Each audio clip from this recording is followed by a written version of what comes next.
A very good morning to all of you. Today I am going to discuss about the role of geoinformatics in urban and regional planning. So before starting the topic, I would like to start with the term geoinformatics. As we know that geoinformatics is comprises of three different technologies. First one is satellite remote sensing, then geographical information system, and the global positioning system. So when we talk about geoinformatics, it means we are going to use all these three technologies, which is known as satellite remote sensing or RS, geographical information system or GIS, and the global positioning system or the GPS. So using these three technologies, we can effectively use the Earth observation technology. We can effectively use geoinformatics approach for urban planning and urban mapping. So today we will discuss one by one what is remote sensing, then what is GIS and what is GPS. So before starting, first I would like to start with the stages which is involved in the urban planning. Urban planning is a comprehensive approach. Urban planning is a comprehensive process and it includes different stages, the various stages. First and very important stage of any urban planning practices is like the preparation of thematic maps from the satellite data using visual image interpretation techniques. Then in second stage, we will generate spatial framework in GIS environment for perspective and development plans. Then in the next stage, we will have the integration of different thematic layers or thematic maps using GIS techniques for urban sprawl analysis and urban land use change analysis. Then in fourth stage, we are having to calculate the area which is required for the urbanization, which will be used for determining on the basis of the population projection of the city and its growth center. Fifth stage is about the calculation of the land requirements for urban development, which is based on the carrying capacity of any region or the city. In sixth stage, we will project the urban land use suitability analysis. Then in the next step, we will have urban environmental sensitivity analysis, which is based on both the physical as well as the air quality parameters of that area or the city. And the last stage, we will determine the composite functionality index to set up various amenities such as educational facilities, medical facilities, recreational facilities. It will also having some shopping malls, buildings, and other amenities which is required for the human life. So these are the total 8 stages which is involved in the urban planning practices, which is involved in the process of the urban planning. Okay, so now I would like to start with the uh, basics about the satellite remote sensing or the remote sensing. We will see what is remote sensing, how it works, and what it records, and what is meant by the resolution. What are different types or different systems required for the Earth observation or remote sensing, and different examples of how we can use this remote sensing technologies in various applications. Okay, so as we know that remote sensing is the science of making inferences about the objects from measurements, which is made at a distance without coming into the physical contact with the object under the study. In other way, we can say that remote sensing means the sensing of Earth's surface from the space by making use of the properties of electromagnetic waves, which is emitted, reflected, or diffracted by the sensed object or any Earth surface features for the purpose of improving the natural resource management, land use, and the protection of the environment. So basically, remote sensing deals with the information collection without any physical contact. Remote sensing captures the reflected energy, or you can say it's a process in which it captures the emitted, reflected, or diffracted energy when electromagnetic radiation interacts with different Earth surface features. So the Earth surface features behaves in a different manner with different electromagnetic waves, and remote sensing is generally recording the reflected energy coming from the Earth surface features that will tell us about the uh, object, that will tell the properties about that object, and the entire process is without any physical contact. There is no physical contact between the remote sensing system and the Earth surface features. So this is the way in which remote sensing works. And this is a standard definition when we talk about the definition what is remote sensing. So remote sensing can be defined as the collection and interpretation of the information about any object based on the measurements of electromagnetic energy, which may be reflected or emitted from the Earth surface features. Okay, so in remote sensing, we generally collect the data in a number of ways. Like our eyes are only sensitive to the visible portion of the electromagnetic radiation. Airborne and spaceborne sensors can carry the instruments, which is used to record the different spectrum, different electromagnetic spectrum at different wavelength intervals. So this is the entire process of remote sensing, how it works, and what is the standard definition of remote sensing. Okay, so during the remote sensing process, there are total 7 stages. It is having 7 steps. Okay, this is the way it works. Like we should have a energy source. Energy source may be passive or active.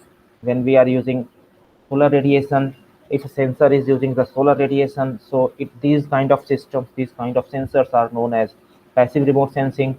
If the sensor is using their own source of energy, they produce their own energy source to interact with the object on the earth, these kind of sensors are known as active remote sensing system. So the remote sensing system works in two different ways. Either we are using passive remote sensing sensor or active remote sensing sensor. Then in the second step, it has to interact, it has to travel through the atmosphere. The solar radiation or any part of the electromagnetic radiation travels through the atmosphere, and it interacts with different atmospheric particles, atmospheric gases. Some part of the solar radiation is completely absorbed by the atmospheric particles. Some part of the electromagnetic radiation can pass through the atmosphere, and that will reach to the Earth's surface. So the amount of energy which is reaching to the Earth's surface, it again interacts with the Earth surface features. Earth surface features may include different kinds of vegetation, forest, urban area, wetland, agricultural lands. Okay, so the amount of solar radiation interacts with the target, interacts with different Earth surface features, and it, it is reflected back, which is captured by the sensor. Okay, but on the Earth surface, some part of the electromagnetic radiation is completely absorbed by the different features on the Earth. Okay, that is known as absorbed energy. This is the absorption. Not all the energy is reflected back to the space. Some part of the energy coming from the sun is captured, is absorbed by the target, different Earth surface features. Only the amount of energy which is reflected back by the materials, reflected back by the target of the Earth surface, is captured, is detected by the sensor. Okay, so that sensor captures or records the electromagnetic radiation, or you can say the reflected energy coming from the Earth surface feature. Okay, then this information, this collected energy will be sent, will be transmitted to the ground station where it will be processed, and this information will be processed in the form of images. This information will be processed in the form of different uh, remote sensing imageries, and then it will be interpreted, it will be used for the interpretation, it will be analyzed for different applications. Applications may be in agriculture, it may be forestry, it may be water resources, and other applications are there. So this is the entire process of the working of a remote sensing. Okay, it is having some, it should have some energy source, then it will interact with the atmospheric particles, it will pass through the atmosphere, then it will reach to the solar radiation. All the energy reaching to the target will again interact with the Earth surface features. Some part is absorbed by the Earth surface materials, and the reflected energy is captured by the sensor, onboard sensor on the satellite. Then it will be transmitted, it will be sent to the ground stations where it will be processed, and it will be converted into digital images. Then digital images will be interpreted using different image interpretation techniques, different image analysis techniques, and now then after it will be used for different applications. Okay, so this is the entire spectrum of the electromagnetic radiation. When we talk about the electromagnetic radiation, basically we are dealing with different wavelength intervals, which is starting from the longer wavelength to the shorter wavelengths. it will start from the radio waves, then microwaves, infrared, visible portion, ultraviolet, X-rays, and gamma rays. So the entire electromagnetic spectrum is the arrangement of different wavelength intervals at different periods. It is arranged in the form of different spectrum, different wavelength ranges that will start from the longer wavelength to the shorter wavelengths. So these are the ranges of different wavelength intervals: ultraviolet, visible. Only the visible portion is sensitive to our human eyes. Okay, our human eyes can only capture the visible portion of the electromagnetic radiation, which is mainly having three parts: blue, green, and red. Whereas the X-rays, gamma rays, infrared, microwaves, it is not directly detected by the human eyes. And for detecting these kind of energies, we are having some sensors. Okay, so the visible portion of the electromagnetic radiation having three parts, that is starting from blue, green, and red.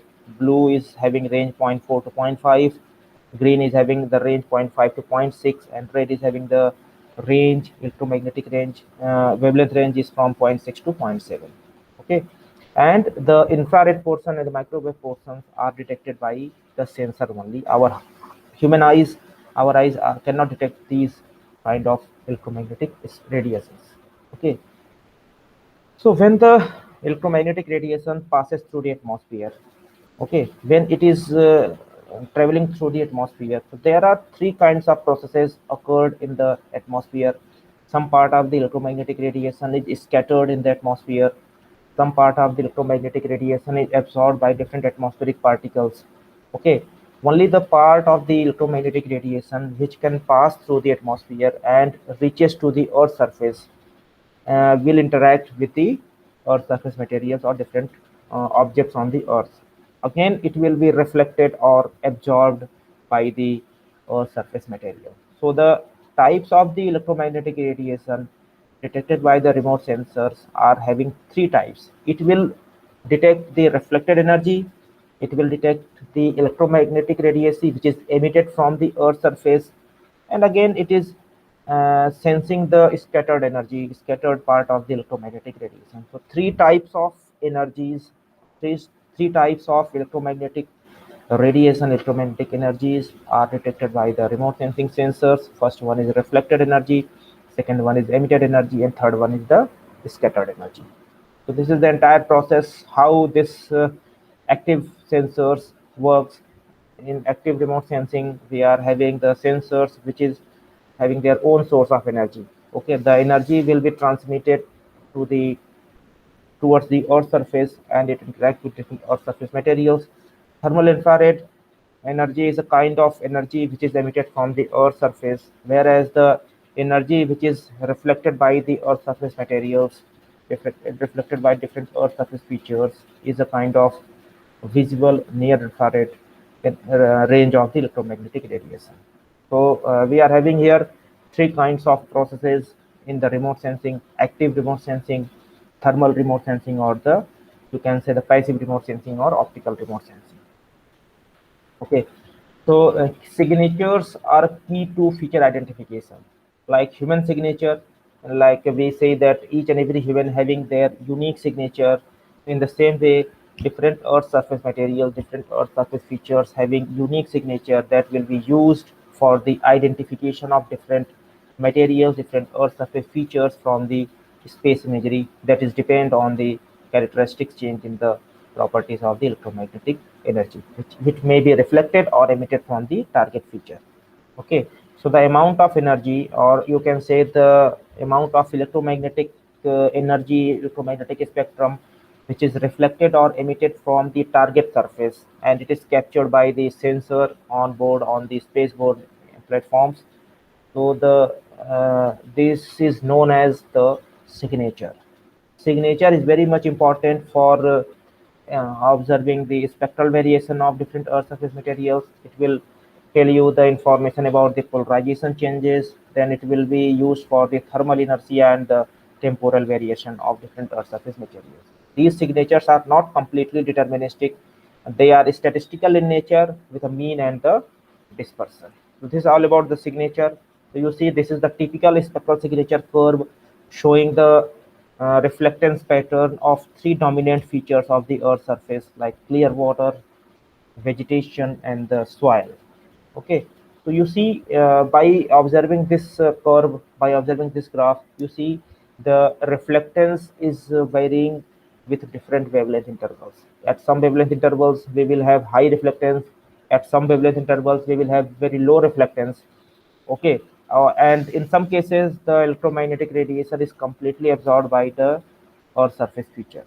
So you see here the healthy vegetation is having high reflectance in near infrared portion of the electromagnetic radiation, whereas the water bodies completely absorbs the electromagnetic radiation after the visible portion. Only the visible portion in the blue range is reflected by the water bodies, and all other energies, all other electromagnetic wavelengths are completely absorbed by the water bodies. And for in case of bare soil, it is having a linear pattern, means with the increasing wavelength intervals, it will have the high reflectance.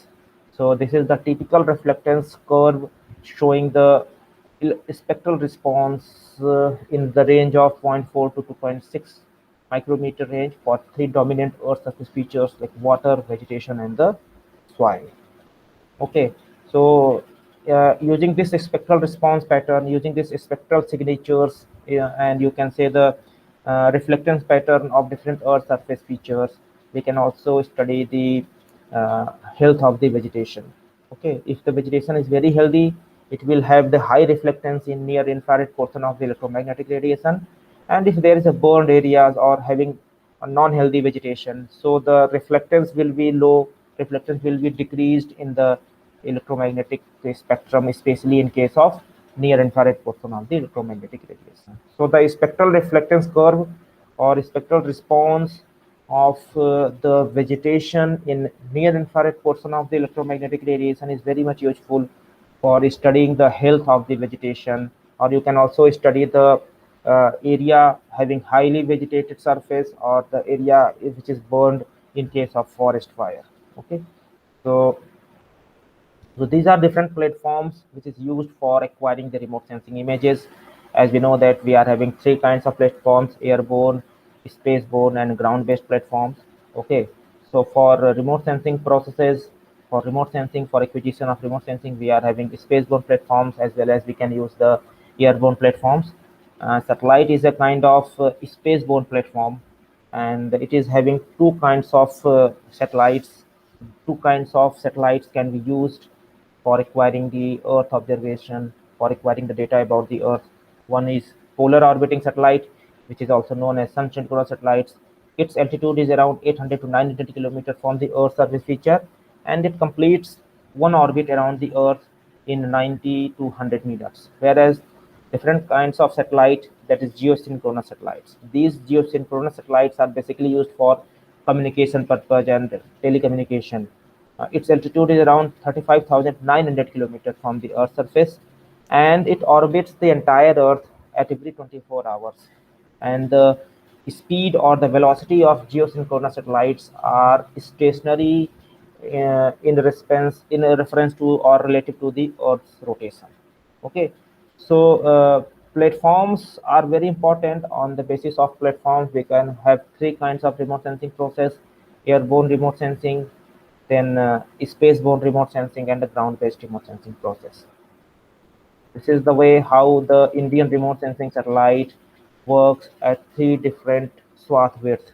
Okay, the one of the sensor, that is panchromatic sensor, is having swath width around 70 kilometers.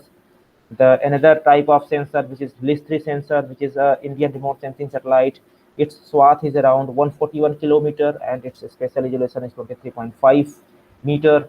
And another sensor of remote sensing satellite, that is wide field sensor WIFS, its swath is around 405 kilometer and its resolution is around 188 kilometers. So this is the way how the remote sensing systems, different sensors, captures the Earth surface features, and swath is an area which is covered on the ground during the acquisition of the images by different sensors. This is the Landsat satellite. It's a very well-known, very famous satellite launched by the NASA, and its altitude is around 705 kilometer. It completes a cycle about the Earth is every 60 days. Its swath width is around 185 kilometer, and it is a kind of whisk broom scanner, and its resolution and its radiometric resolution is around 2 to the power 8, that is 256 gray levels. So now resolution is very important in remote sensing. All the remote sensing sensors having some resolving power. Okay, that resolving power is a resolution of that sensor. So the resolution is defined as the ability of any sensor to distinguish between the signals that are spatially or spectrally similar.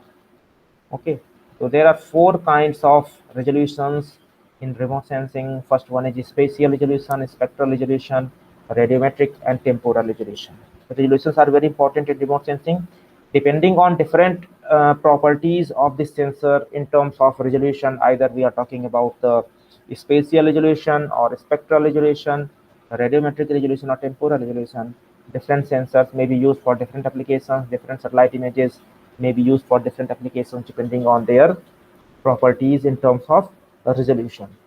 So resolution is the quality of information which is derived from the remote sensing images. It is strongly influenced by the spatial, spectral, radiometric, and temporal resolution. Whatever the information we are acquiring from the sensors, whatever the information we are going to derive from our remote sensing images, it totally depends on the spatial, spectral, radiometric, and temporal resolution of the sensor. So now I'm going to discuss one by one what is spatial resolution, spectral, temporal, and radiometric resolution. So when we talk about spatial resolution, it's the resolving power of the sensor or the instrument that is needed to spatially discriminate the smallest object on the Earth's surface feature. When we talk about spectral resolution encompasses the width of the bands or spectral bands, wavelength intervals that is used for the wavelength of the electromagnetic spectrum. Radiometric resolution is the quantification of the number of discriminable signal level in a band, that is the sensor's ability to discriminate radiance differences, whereas the temporal resolution is the time interval between the imaging collections over the same geographic location. So this is all about the resolution. There are four kinds of resolution. Each and every resolution is very important when we are going to derive some information from the remote sensing images. So this is the way you see, this is the comparison of the images at different spatial resolutions. You can see with the increasing spatial resolution, we are having the decreased spatial details, or we are having the decreased spatial information. Okay, some sensor is having 360-meter spatial resolution, then some sensor is having only 5.8-meter spatial resolution. So you can say the level of details when we are having very poor resolution or very coarse resolution satellite images, it is having very less details. When we are using high resolution satellite images, it will provide you very fine details about the Earth surface features. So this is the comparative analysis of the images with different spatial resolutions, and you can see the level of information which is derived, or which can be collected from different kinds of sensors. This is the way how we can differentiate, how we can define the spectral resolution. Spectral resolution means the number of spectral bands, or you can say the image, how many number of bands is utilized for that remote sensing sensor, how many number of bands is used for the information, for the acquisition of information from that sensor. If the sensor is having if sensor has used 4 spectral bands for getting the information, its spectral resolution is around 4. If it is having 8 bands, its spectral resolution is 8 bands. So here you see there are 4 spectral bands which is used for acquiring the information, for acquiring the images about different Earth surface features, which one is green, red, near infrared, and the short wave infrared. This is the way how we can see the effect of radiometric resolution. Radiometric resolution is the ability of sensor to discriminate very slight change in the intensity, very slight change in the energy level which is captured by the sensor. It is the way how many different intensity levels can be discriminated by the remote sensor within a specific band. So this is the example how we can use the radiometric resolution for getting these slight changes in the energy which is received by the sensor, and it is very important to discriminate two closely related objects, or it is very important to discriminate two Earth surface feature which is almost having similar spectral response. Okay, these are some remote sensing images, remote sensing satellites of the India having different spatial resolutions. We are having the satellite images at 1 kilometer spatial resolution to 1 meter spatial resolution. We are having some other satellites which is having 5.8 meter spatial resolution, 23 meter spatial resolution, 72 meter spatial resolution, and so on. So India is now having number of satellites with different spatial resolutions for different applications. And right now India is having the satellites which is having the resolution below 1 meter, that is around 0.5 centimeter. Okay, so you see here these are the sensors. These are different sensors and their spatial resolution, the swath coverage, the number of spectral bands used in that sensor, and the number of days which is required for the coverage of that area. Okay, so this is the table showing the comparative information or comparative properties of different remote sensing sensors, especially from the India. Okay, so natural color and false color, this is also an important concept in the remote sensing. When we visualize the images in the natural color, like vegetation appears as green, water appears as blue. Okay, so natural color is generated using the primary colors, especially when we talk about blue, green, and red. The green vegetation appears green. In false color composite, we are having the falsely generated image that is visualized in the false color composite. These images uses green, red, and NIR bands as a blue, green, red, and here vegetation appears in the different hues of the different shades of the red, as the as we have used the infrared band as a red color, and infrared having high reflectance in the for the vegetation. So if vegetation is having red color, when we use false color composite, in this we display the red, we display the infrared band as a red color in the satellite images. Okay, so these are the urban planning stages and the base map preparation. When we talk about the urban planning, we are having the different, we require to have different base maps at different scales. For master planning, we should have the base map up to scale of 1 is to 10,000. For zoning plan, we should have the base map at the scale of 1 is to 4,000. For inner city and urban cadastral mapping, we should have the base map at 1 is to 1,000 scale. And for urban slum and unauthorized development encroachment type of studies, we should have the base map as at around 1 is to 5,000 to 1 is to 1,000 scale. Okay, so these are the properties of different remote sensing sensors from all over the world, starting from the Landsat, MSS, Landsat TM, Aster, Spot, Iconos, QuickBird, Cartosat, ResourceSat-1. So you see here, you can find the spatial resolution of different sensors, the year of the operation, the mapping scale, and the amount of the information or what kind of information can be extracted by some specific platform or some specific sensor. So this is the table that is having the information about the spatial resolution, year of operation, the mapping scale, and the level of information extracted by different sensors and their platforms. Okay, so land use, land cover, and their image characteristics. Most of the remote sensing applications are based on the land use, land cover mapping. So when we talk about the land use, land cover, and in land use, land cover, when we are going to analyze the settlements or urban area, it will have the light gray color with particular pattern for the urban area. There may be the brownish maroon patches in the vegetation. Agriculture, for identifying the agricultural land, especially in the Rabi season, if the month of date acquisition is January to February or March, the color is brown red. And for the Kharif crop, the same characteristics in the image occurs if the image data are acquired in the month of September, October, or November. For forest area identification and mapping, it will appears as a dark red color when we visualize the forest area in FCC, wasteland, having some blackish stone, blackish color, or deep blue spots. And when we talk about water bodies, when we are going to analyze the water bodies, water surface, the rivers and the streams is identified as long as linear path colored with the dark blue, bright blue color in the FCC or the of that image. So this is the Cartosat-1 panchromatic image, which is a Indian remote sensing satellite, and this image is in the panchromatic band. It is only single band image, and that's why it is appearing in a gray shade or black and white mode. Its spatial resolution is around 2.5 meter.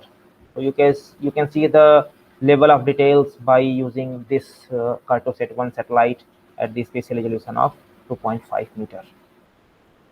Okay, this is another Indian remote sensing satellite, which is known as IRSP-6 LIS-4. This is the false color composite image, which is showing different Earth surface features. You can see different patterns, different kinds of colors and structures on that satellite image.